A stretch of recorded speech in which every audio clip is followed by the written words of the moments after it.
Muy buenas tardes, ¿cómo están? Bienvenidos formalmente ahora sí a Puntos de Vista. ¿Qué tal, Fer? ¿Cómo estás? ¿Qué tal, Diego? ¿Cómo te va? El saludo también para toda la gente que se va sumando. Gracias a todos y todas por estar del otro lado. Padeciste ayer el sistema de transporte público. La falta de transporte público, porque el tránsito está verdaderamente caótico. Uno se mueve por la ciudad y distancias dentro de todo cortas y uno ve cómo baja la aguja del combustible rápido. Dos, termina viendo la cantidad de vehículos que uno ve en grandes ciudades, pero sin los atractivos de las grandes ciudades y con los baches que no encontrás en las grandes ciudades. Padecemos los problemas de las grandes ciudades y pocas de sus virtudes o de sus atractivos. Exactamente. En un sistema que está muy mal y que está de vuelta en el ojo de los comentarios con el tema del subsidio. Hay gente que dice no hay que sacar el subsidio, esto se va a ir en términos de precio a un nivel muy alto para la gente. Y la otra postura, la que estábamos escuchando ahora, desde el punto de vista de la desigualdad, decía, por ejemplo, el senador Amarilla, y otros temas que son interesantes, creo, para debatirlos. Claro, y mucha gente va a decir otra vez, pero ¿qué tiene que ver el tránsito, el tráfico, muchos vehículos con el transporte público? Tiene absolutamente todo que ver, porque cuando uno no encuentra una buena calidad en el servicio de transporte público y mira que la otra opción que tienen son plataformas, o sea, moverse en Bolt, en Uber, o cualquier otro tipo de aplicación, dice, no, voy a invertir más bien, me voy a comprar un autito, por más de que me estrese manejar, o me voy a comprar más una moto y voy a tratar de llegar así a mi trabajo, a la universidad, al colegio, para llevarla a mis hijos, a donde sea.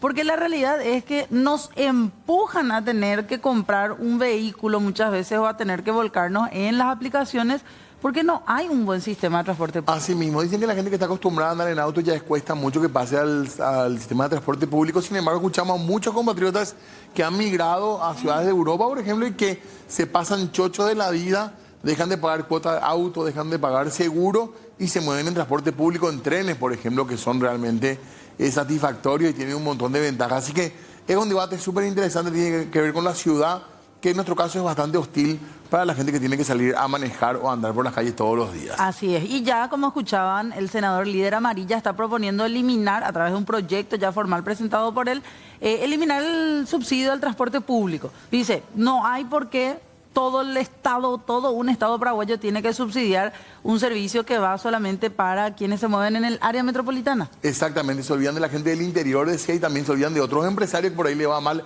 en otros rubros que no reciben subsidio. Son algunos de los argumentos, pero ¿qué pasaría hoy, qué hubiese pasado hoy con el sistema de transporte público si no estaba el subsidio? ¿Cuánto sería el pasaje? ¿Cómo estarían las unidades que ya están mal? ¿Cómo estarían sin el subsidio? Y es lo que queremos preguntarle un poco también Así mismo. a diversos protagonistas de todo esto, voces que se van sumando también. Nos acompaña aquí en piso Griselda Yudice, ella es vocera de OPAMA, que recordemos es la organización de pasajeros del área metropolitana. Griselda, ¿cómo te va? Bienvenida. Muy buenas noches, muchísimas gracias por el espacio. La verdad que es un tema que es importante debatirlo y tener en cuenta todo lo que están diciendo ustedes. Porque es amplio el tema, ¿verdad? Es amplio y tiene consecuencias muy grandes, sobre todo en la economía de las familias trabajadoras, claro, que son las que hoy están condenadas a este pésimo servicio, ¿verdad? En primer lugar, es importante decir claramente que la eliminación del subsidio va a encarecer el costo de bolsillo, o sea, lo que la familia va a tener que invertir en movilidad, el doble prácticamente en el área metropolitana, ¿verdad? Y también es importante entender que la eliminación del subsidio no trae ninguna mejora. O sea, la eliminación por la eliminación no implica para nada que vamos a cambiar el sistema de transporte. O sea, no va a haber tren de cercanías porque se elimina el subsidio. No va a mejorar este sistema de buses chatarra, no va a mejorar. O sea, cuando uno espera que las autoridades planteen justamente cómo resolver el gran problema que es el pésimo servicio que tenemos. Y además del pésimo servicio que tenemos que en la única modalidad de transporte, que es los buses, tampoco se plantea una planificación a mediano y largo plazo sobre otras modalidades, como ustedes decían, ¿verdad? El tren, el metrobús, que en otras ciudades sí se dan, ¿verdad? Exactamente, nosotros tenemos un problema del tráfico y movilidad como si fuera que somos una gran ciudad con una cantidad importante de habitantes. De hecho, que salía un informe hace poco del Banco Mundial. Claro. Somos comparados a, no sé, a ciudades como Buenos Aires, por ejemplo, el tráfico de vehículos. Claro, entonces, y en comparación a la cantidad de población, somos prácticamente un barrio de Buenos Aires, ¿verdad? Entonces, no se justifica esto, ¿verdad? Solo se justifica con la inoperancia del Estado para cumplir con su trabajo, que es planificar, incluso justamente lo que decías, Diego, planificar la ciudad. Y dentro de planificar la ciudad, el transporte público es demasiado importante. Es inviable que sigamos, por ejemplo, apostando desde inversión pública, mucho dinero, en la construcción de viaductos, cuando sabemos que eso no va a solucionar el principal problema que tenemos hoy, que es el tráfico. Perdón, sí. Diego, antes de saludar también a nuestro invitado vía Zoom. Líder Amarilla decía, acá hay 40 millones de dólares que se pueden estar invirtiendo en mejorar realmente el sistema de transporte público, que con este sistema de subsidios no ha funcionado, o en todo caso hasta construir un tren de cercanías o cualquier otra modalidad nueva. Claro, pero eso no es lo que se propone. Lo que se propone es la eliminación del subsidio, primero. Y segundo, para responder nomás al planteo del senador liberal, ¿verdad? Nosotros lo que necesitamos es ampliar el derecho, ¿verdad? Ciertamente el subsidio, o sea, el pasaje está subsidiado solo en el área metropolitana, pero eso no significa que por eso tenemos que eliminar o retroceder ya en un derecho que hay en un área de nuestro país. Pero en realidad tenemos que ampliar. O sea, nosotros lo que decimos es también otras áreas metropolitanas requieren este subsidio. Y tenemos compañeros organizados y compañeras también en Itapúa, en Ciudad del Este. Y ahí tenemos los ejemplos. Justo ayer conversábamos con la gente de Encarnación, donde el pasaje no está subsidiado, donde el Viceministerio de Transporte siquiera tiene jurisdicción, porque también es importante entender que el Viceministerio de Transporte solo regula el transporte en el área metropolitana. En otras zonas del país dependen de los medianos y largos viajes, depende de DINATRAN, sí. y si no los municipios. Sí. ¿Qué pasa en Encarnación? Circulan dos empresas de manera completamente irregular, sin ningún control, y ponen el precio que quieren. Hoy están cobrando por un pésimo servicio también en Encarnación 6.000 guaraníes, o sea, es el doble de lo que nosotros pagamos. Entonces, cuando los derechos no son universales, lo que tenemos que hacer es tratar de que sean, no quitarle a los que ya tienen. No sé, la pensión para adultos mayores no es universal todavía, pero nadie se plantea que le quitemos a los que ya tienen. O la jubilación. Pero es interesante el punto porque sí, es un reclamo permanente que tenemos en los medios de la gente del interior que dicen por qué nosotros pagamos. El tema es por qué ustedes no tienen, ¿verdad? Claro, hay que reclamar que todos tengamos, y también es importante entender que el área metropolitana tiene su peculiaridad en cuanto a la densidad. Es el territorio con mayor población. Circulan alrededor de 2 millones de personas diariamente para el trabajo, para la universidad. Los hijos de las familias de otras ciudades, de otras zonas del país, vienen a estudiar a la capital. Esos hijos de las familias del interior usan el transporte público. La gente que requiere atención en salud de alta complejidad viene a IPS Central, vienen a los hospitales de referencia. O sea, esta zona es todavía de referencia para acceder incluso a otros derechos. Claro. Entonces no es solamente para los que vivimos aquí, también se amplifica para los que tienen que venir a hacer trámites, para los que tienen que venir a un hospital, a los universitarios. O sea, está amplificado y se concentra, digamos, la mayor cantidad de población. Claro. Están en línea también para ampliar un poco la charla. Nomás tenemos otro invitado, ¿verdad? Sí. Ruiz Díaz, que estaba para charlar también sobre este tema. Muchas veces se habló del tema del subsidio, creo que es la primera vez que se plantea así directamente el tema de eliminarlo, por primera vez, digamos, de llevarlo a una ley, porque se especuló muchas veces con esto, así que es el tema central de hoy. Claro que sí. César Ruiz Díaz, como decíamos, nos acompaña porque él dice que sí está de acuerdo con la eliminación del subsidio. Don César, ¿cómo está? ¿Qué tal? Buenas noches, ¿cómo les va? Mis saludos cordiales. Así es, César. ¿Ustedes estarían de acuerdo en que se elimine el subsidio? ¿En qué condiciones o es una manera de decir nomás esto? Hagan y veamos qué es lo que pasa. No, como primera medida tenemos que entender de que la decisión de otorgar o no subsidio es una decisión política, no empresarial. Claro. Es una decisión donde el empresario no participa, no tiene voz ni voto. En el año 2023 habíamos planteado de que el subsidio se deje de entregar al empresario por una mala interpretación que tenía la sociedad, algunos colegas de ustedes, donde decían que el subsidio es a la empresa de transporte, cuando que ese subsidio fue creado para evitar que los pasajeros paguen el precio real del pasaje. Es decir, hoy el gobierno tiene la facultad de continuar con él o de eliminarlo. ¿Qué pasaría en ambos casos? Es el análisis que tienen que meter en la balanza. Pero sí coincido con lo que dice Griselda, totalmente, de que no es el subsidio, el retiro del subsidio el que va a solucionar la problemática del transporte. Hoy entramos en épocas de elecciones municipales y todo el mundo tiene en su boca el tema del transporte, que es deficiente, que es deficitario, que es inhumano. Pero la gente se preguntó por qué estamos en esta situación del transporte público.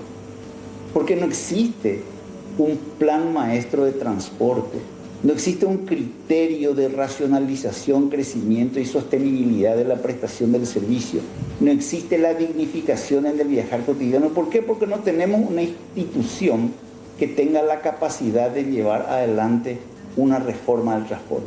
Hay mucha gente que está esperando que se presente la ley de la reforma. ¿Cree esa gente que por un proyecto de ley o con una ley se cambia el transporte? No, señores. La ley es un papel frío que tiene que ser sostenible en función a inversiones que tiene que hacer también el Estado.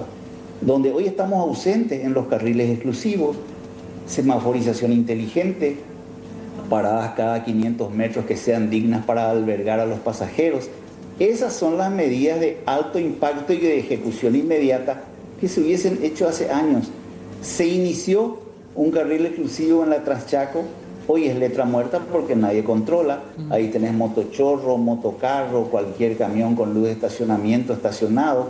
Entonces, la creación de los mismos no surte efecto cuando no existe un control sobre los mismos. Y así nos va. Pero y hablando en sí de la calidad de servicio que ofrece don César en general, ¿qué se hace con la plata que ya se recibe y que se recibió por años en concepto de subsidio para mejorar el sistema de transporte de parte de los empresarios? Y ahí va justamente lo que dije anteriormente. El subsidio no es un dinero que se le da a la empresa de transporte para que mejore. El subsidio es la devolución del dinero que le pertenece al empresario. Es decir, el pasajero hoy paga el 50% de lo que cuesta el pasaje y el subsidio es el 50%. Claro. Cuando te pagan el subsidio, te están devolviendo el dinero que vos invertiste para sostener la operación durante ese mes. Claro, pero cualquier empresario utiliza parte de lo que gana. No termina comiendo todo lo que gana. Parte de lo que gana tiene que usar para invertir en su negocio y continuar haciéndolo medianamente presentable para su consumidor final, en este caso para el pasajero. Por eso es importante conocer a profundidad la problemática. ¿Qué pasa cuando uno tiene una autoridad de aplicación en donde el 29% de los coeficientes que hacen a la estructura de costos están actualizados y el 71% están desactualizados? En algún lado eso colapsa, explota y el empresario lo que tiene que hacer es tratar de remendar los buses así como hoy se está. Imagínense, el empresariado hoy está comprando buses del año 2014, es decir, lo que el Brasil desecha, nosotros estamos metiendo. ¿Y por qué? Porque no hay sostenibilidad, no hay política de transporte, no hay criterio de transporte, no hay una espalda intelectual dentro de lo que es la autoridad de aplicación. César, perdón, ¿sí?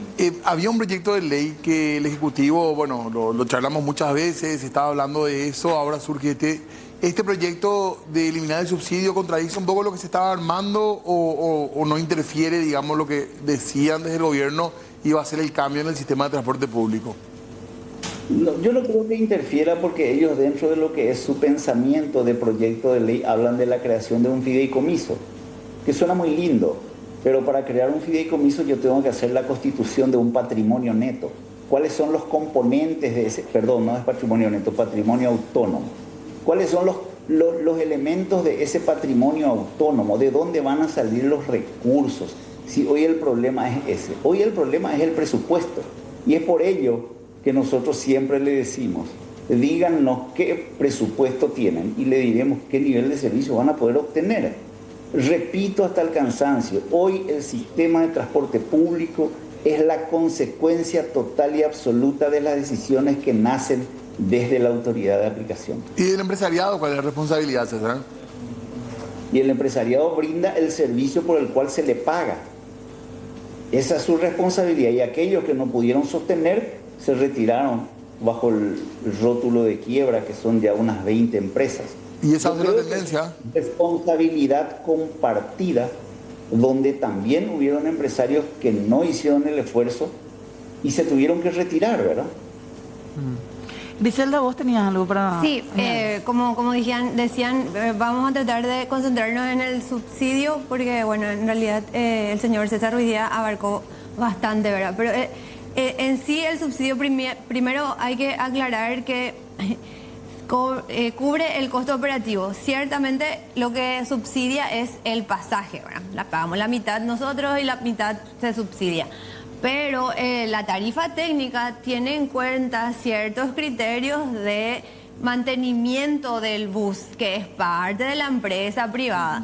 O sea, que nosotros estemos viajando en estos buses chatarras que vemos, que se desarman, que las puertas se caen, que las personas se caen y mueren porque las puertas no funcionan o no se van cerradas.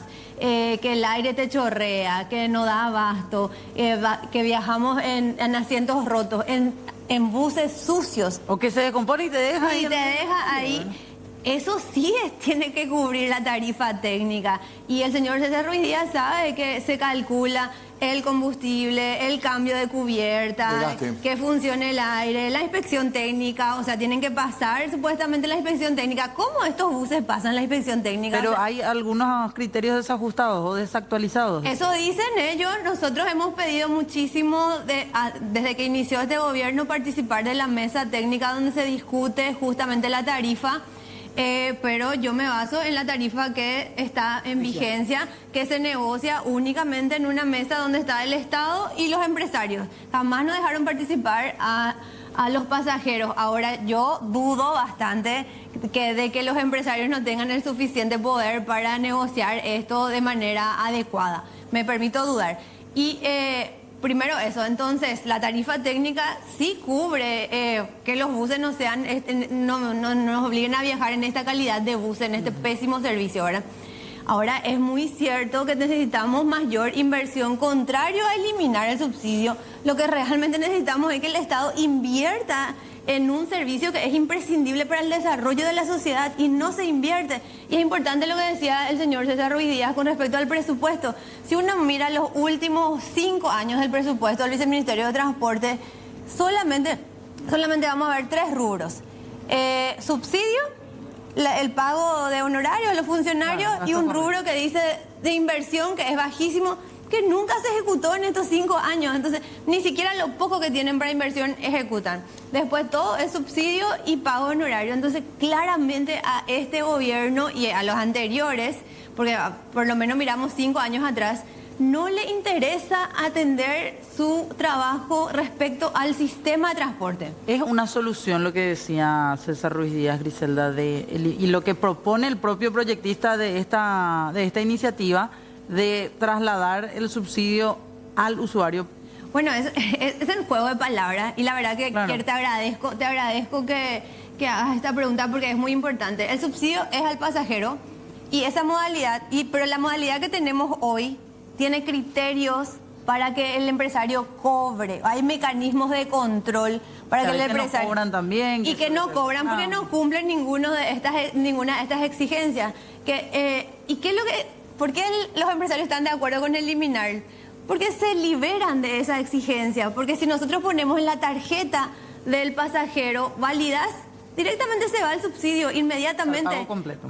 Claro, ellos lo que se libran es de los mecanismos de control, del papeleo que tienen que hacer mensualmente. Hasta derechos laborales, ¿verdad? Claro, hasta derechos laborales. Entonces, en realidad el empresario va a recibir inmediatamente la parte subsidiada sin ningún tipo de control. O sea, el Viceministerio de Transporte, que ya es lo inoperante en estas condiciones, va a tener menos capacidad. Pero es un cambio de modalidad nomás. No Ese es sería, un la, cambio. no sería la eliminación del subsidio. Claro, y la eliminación es lo mismo, porque El pasaje va a subir a cuánto. y va a subir a 6.000, es el doble. Vamos a pagar el doble por un pésimo servicio y el Estado va a perder su único mecanismo de control mínimo de servicio. Porque hay algunas empresas, como decía el señor César Ruiz Díaz, que sí fueron sancionadas y que no... ¿Mejoró algo con el subsidio, crees, Griselda? ¿Alguna mejoría vos notás o no? Yo lo que voy a decir es que noto que algunas empresas tienen mejores condiciones de sus buses que otras, por lo que me hace pensar seriamente que sí cubre el costo operativo, que sí, ¿cómo es que esto que se paga hoy de tarifa técnica, que dice el señor César Ruiz Díaz que está desajustado, que no te alcanza, cómo a algunos sí le alcanza y a otros no? Claramente, como decían acá, algunos llevan todito para como ganancia y no vuelven a invertir para mejorar el servicio. A ver qué responde el señor César Ruiz Díaz, que nos escucha ahí atentamente. Sí, con mucho gusto. Es cierto, hay una tarifa que es técnica y no es menos cierto lo que dije precedentemente. El 71% de los componentes carecen de una actualización. Y a lo mejor ella tiene sus dudas, que yo respeto muchísimo, pero por un principio de prudencia le informo de que existen denuncias de nuestro sector ante el Ministerio del Trabajo, donde se están generando reuniones tripartitas porque hemos denunciado esta situación. Es decir, que contamos con toda la documentación que avala lo que nosotros estamos denunciando. Hay compromisos, promesas, pero nosotros hemos perdido y retirado la confianza al viceministro de Transporte, porque te pueden mentir una y dos veces. Si me miente una tercera vez ya es mi culpa.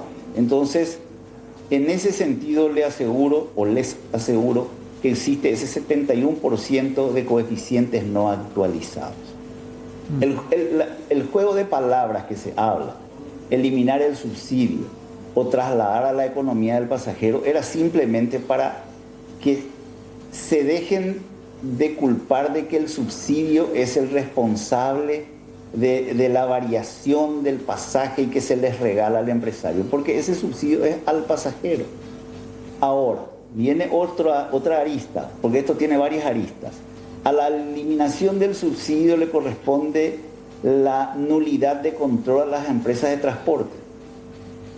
El control a las empresas de transporte tiene que venir nomás luego por los documentos contractuales que unen al sector privado con el sector público. Ahora, si tenemos la ineficiencia que hoy tenemos como autoridad de aplicación o que tiene la autoridad de aplicación, es un problema de darle a ellos una robustez que les permita ejercer los controles y mejorar el sistema. En eso estamos de acuerdo, pero el empresario del transporte brinda el servicio por el cual se le paga. César, bueno, después vamos a hablar un poco del precio también finalmente que podría pasar. Lo otro, en cuanto a las mentiras también del Viceministerio del Transporte, que decía Ruiz Díaz también a qué se refiere en concreto, pero hay que hacer pausa. Sí, señor, le pedimos ahí un momentito al señor César, también aquí a Griselda que nos está acompañando. Empresario, para conocer las inquietudes con respecto a esta posibilidad de, bueno, por de pronto un proyecto, una idea de proyecto en realidad, de suspender el subsidio. ¿Vos tenías algunas preguntas para César? Claro. ¿Qué pasó con el viceministro César? ¿Cuál es el problema? Porque nos habían hablado el cierre del año pasado que se iba a presentar la ley, a comienzo de este periodo parlamentario que se iba a presentar la ley. Hasta el momento no pasó nada.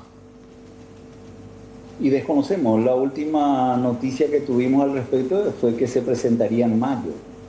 Pero el proyecto de ley, una vez convertido en ley, es una expresión de deseo de lo que se tiene que llegar y lograr.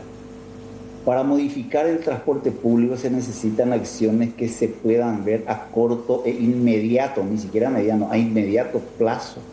Y un proyecto de ley no logra ese resultado que la ciudadanía está esperando.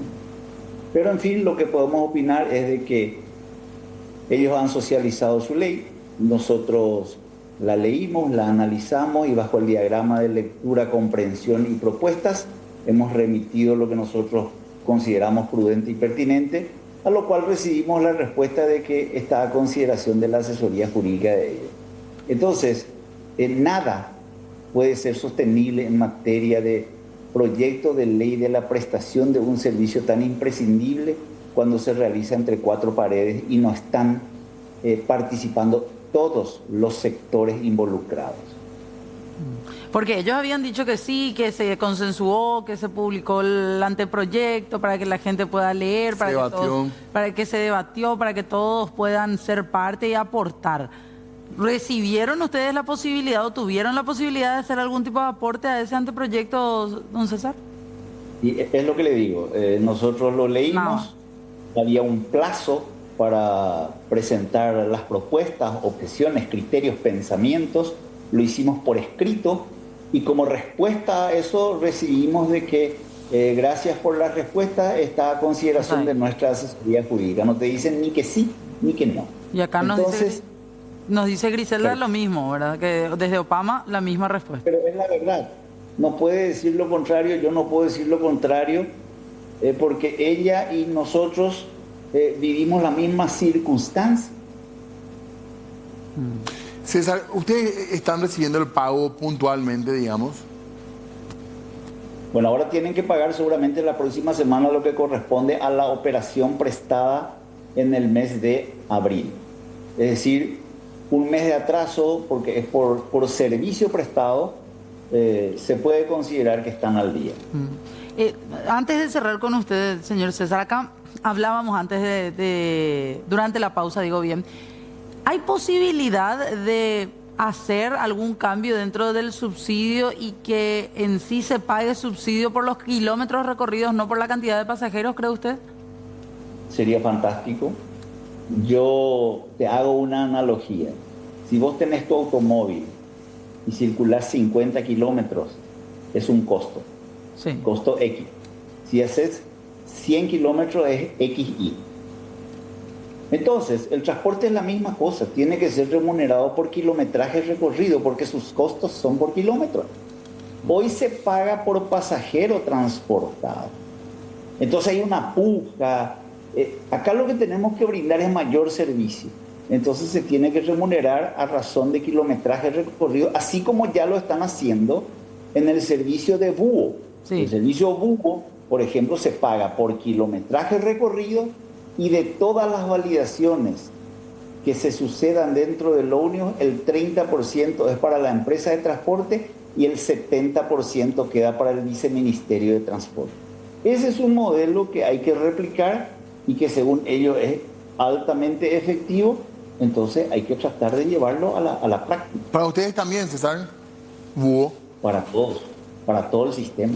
Porque justo acá nos decía Griselda que se iban a licitar más rutas, incluso nocturnas, para extender el servicio. Y hoy creo que se ha publicado el búho 2, 3 y 4, uno que va de Asunción a Limpio, el otro que es Ñemby y el tercero que es del Luque. Ya. Se presenta el pliego de bases y condiciones, veremos si hay empresas que están interesadas en prestar el servicio y bueno, a seguir con eso. ¿No sería mejor entonces impulsar esa iniciativa de hacerlo por kilometraje antes que hablar de eliminar directamente el subsidio? Y también fue un planteamiento que ya hicimos en el año 2016. Al viceministerio. Imagínense, hace 9 años. Bueno, gracias César por el tiempo. Tenemos todavía muchas preguntas, pero bueno, es un tema que vamos a seguir hablándolo, así que esperamos también un poco la reacción del viceministerio de Transporte, ¿verdad? Que necesitamos que, por el rol que tiene, que tenga realmente presencia y que tome las decisiones políticas para esto que es tan importante. Pero muchas gracias por tu tiempo también, ¿sí? Mi respeto a todos ustedes. Gracias. Muy bien. Quiero tomar lo último que dice el señor César Ruiz Díaz y reiterar y ampliar. El Viceministerio de Transporte tiene todas las propuestas, desde los pasajeros, desde los técnicos, desde los empresarios, de cómo mejorar el sistema de transporte. Propuestas técnicas y hoy validadas de diferentes organizaciones les sobra, porque son experiencias incluso de otros países, organizaciones como la YAICA, la COICA, el Banco Mundial que sacó hace poco este informe que podría tomar el viceministerio. El problema es la falta de voluntad política. No es un poco de liderazgo también, en el sentido de que si están poniendo tanta plata, uno esperaría que el gobierno diga, bueno, nosotros ponemos la plata, pero vamos a tomar las decisiones en serio nosotros, en favor de la ciudadanía. Porque si no, realmente es muy triste escuchar que se está gastando plata para un servicio que no es bueno. Bueno, yo en realidad creo que lo que le falta es interés en el sector que tiene que ver con las personas que se movilizan en transporte público. No le importa la población. No le importa la población y también tienen sus negocios. Es importante decir que tienen sus negocios y por eso es que la plata, el dinero público, tiene sus sectores favoritos en donde se invierte. Una son las constructoras. O sea, nosotros ya en el área metropolitana sabemos que los viaductos no solucionan nada y seguimos poniendo muchísimo, al contrario, entonces ponemos muchísima plata. También el tema de la priorización, no es casual que caiga el servicio de transporte público. Acá hay una priorización del vehículo particular. Con respecto a lo que estabas diciendo, creo que el año 2002 se empezó la Costanera, el primer tramo. A partir de ahí se hicieron ¿cuántas obras? De Costanera Sur, Costanera Norte, la autovía de Luque, la de Samber, 1 metro de tren o de tranvía no se hizo. Así es. Pero se le ganó terreno al río, se construyó de cero, no es que no había espacio. 1 metro de transporte público no se pensó para poner en eso. ¿Te imaginas que hoy tendríamos un transporte de Luque a Asunción nomás ya? Un subte, por decirlo. Claro, que es la planificación que no se hace y la inversión que no se prioriza. Pero además, un carril exclusivo de circulación de buses no está en funcionamiento. Cierto, se habilitó la de Transchaco, pero le abandonaron ahí. Entonces, nada, el cambio cultural no es automático. El Estado tiene que hacerse responsable hasta que eso funcione y la gente respete. Yo creo que acá hay una priorización porque me permito pensar mal, y acá hay intereses económicos que priman sobre el bienestar de la población. Porque de hecho, yo no sé, las únicas personas que nos sufren hoy el tráfico y el problema de movilidad son los que se mueven en helicóptero. Después el resto sufrimos horrores, ¿verdad? Entonces, ¿y por qué el Estado sigue ignorando todos estos informes que le advierten hace años? Todas estas propuestas técnicas que se les ofrece hace años, todas las propuestas de los pasajeros y pasajeras que sabemos lo que se sufre y lo que implica esta manera de movilidad, y no toman esta decisión porque responden a intereses económicos y políticos que no tienen nada que ver con el bienestar de la población. Intereses de construcción de más rutas y de compraventa de mayor cantidad de vehículos particulares. Así es. Esos dos. Así, a simple vista se notan esos dos negocios acá como prioridad del actual gobierno y de los anteriores también, ¿verdad? Porque es verdad que el sistema de transporte público nunca fue atendido y va cayendo. Hasta los itinerarios son de los años 70, o sea, esto es imposible, ya no nos movilizamos pues de la misma manera que hace décadas atrás. Hemos migrado hacia otros puntos de la ciudad donde ahora no llegan buses, por ejemplo. Por ejemplo, hay todo un desarrollo, un crecimiento en ciudades de alrededor, ¿verdad? Claro. Pero que la gente tiene que venir a trabajar aquí, a estudiar aquí, las instituciones públicas están concentradas en la capital. O sea, todo eso tiene que ser planificado, pero con calidad. Por eso lo que... incluso si el Estado va a ser responsable y va a hacer su trabajo, esto tiene que ser una planificación urbana, donde el transporte es parte nomás, pero la vivienda también es parte. Porque acá en Asunción expulsamos a la población, la población asuncena hace rato que está estancada también en cantidad, ¿verdad? En densidad. La gente se muda a las ciudades aledañas porque el costo de vida acá es increíblemente alto cuando tenemos casas y edificios abandonados ahora, entonces no tiene lógica. Y en ese caos va decayendo y decayendo y decayendo el sistema de transporte que no responde a esas nuevas necesidades de mucha población en Luque, en San Lorenzo, en Mariano, Villa Elisa, y terminamos en este caos vehicular insostenible. Que un viaducto, cuando el Estado te dice voy a construir un viaducto para mejorar o para agilizar el tráfico. En realidad lo que te está diciendo, entonces si te querés mover, tenés que comprar un auto. Y eso es lo que uno hace porque tiene que moverse. O sea, la gente termina endeudándose y además está todo el tema de la contaminación, ¿verdad? Los vehículos que compramos nosotros de segunda mano, los chilerés famosos, ya vienen con un uso que ya contaminan más el ambiente. O sea, nada está planificado correctamente, lastimosamente, y un eje fundamental para pensar en la ciudad que queremos vivir, en la calidad de vida, es el transporte. Totalmente. La cantidad de accidentes también es importante no olvidar. Sí. O sea, el transporte público sigue siendo una manera segura de viajar, en el sentido de que si hay un choque o lo que sea, es menos probable que termines con lesiones muy graves o con muerte, ¿verdad? Pero sin embargo, en la moto, eso termina en muerte o en personas con discapacidad. O sea, todo un problema generacional tenemos con las epidemias de los accidentes en moto, ¿verdad? Un costo en salud pública otra vez. Sí. Entonces, es demasiadas cosas que ya sabemos, porque hay estudios, porque hay experiencias en el exterior y acá se las dejan pasar, ¿verdad? Totalmente. Es impresionante todo lo que puede impactar, ¿verdad? Tener un sistema de transporte público de calidad. Diego. Por último, decirle que en todo el mundo el sistema de transporte que funciona es subsidiado. No hay uno donde sea completamente privado. Entonces, retomando en lo que iniciamos, en las propuestas del sector liberal, en realidad es una falacia, no es más mercado ni la libre competencia lo que necesitamos. El transporte público que funciona es el transporte con mucha inversión pública. Claro, total. Así mismo. Gracias, Griselda, muy amable. Gracias. Tenemos que hacer una pausa más. Volvemos enseguida.